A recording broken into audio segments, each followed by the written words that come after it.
Renungan Harian Kamis 22 Oktober 2020. Roma 13 ayat 1. Tiap-tiap orang harus takluk kepada pemerintah yang di atasnya, sebab tidak ada pemerintah yang tidak berasal dari Allah, dan pemerintah-pemerintah yang ada ditetapkan oleh Allah. Orang Kristen disebut sebagai umat atau warga kerajaan Allah. Dalam kerajaan Allah, yang memerintah adalah Allah.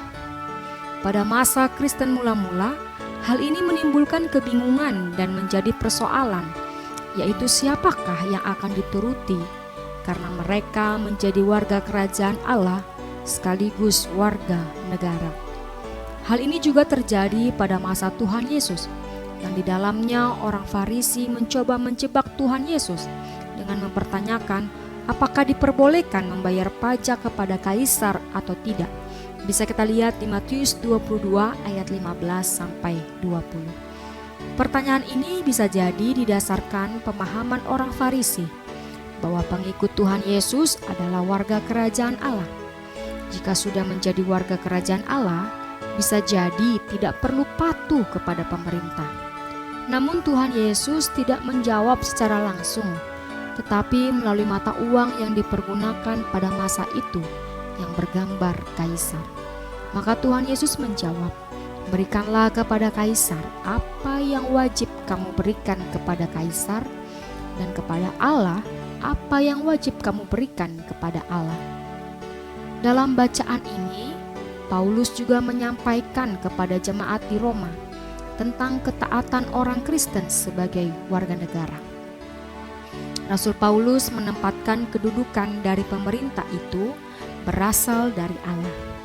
Jika berasal dari Allah, sejatinya pemerintah itu bertujuan untuk mensejahterakan warganya. Sebagai warga gereja yang taat kepada firman Allah, maka kita diajak untuk tunduk dan taat kepada pemerintah. Umat tunduk dan taat kepada pemerintah oleh karena pemerintah menjalankan tugasnya dengan baik. Lalu bagaimana dengan pemerintah yang tidak melakukan keadilan? Perjanjian Lama dengan tegas memperlihatkan nabi yang berseberangan dengan kerajaan di saat raja melakukan ketidakadilan dan penyembahan dewa-dewi.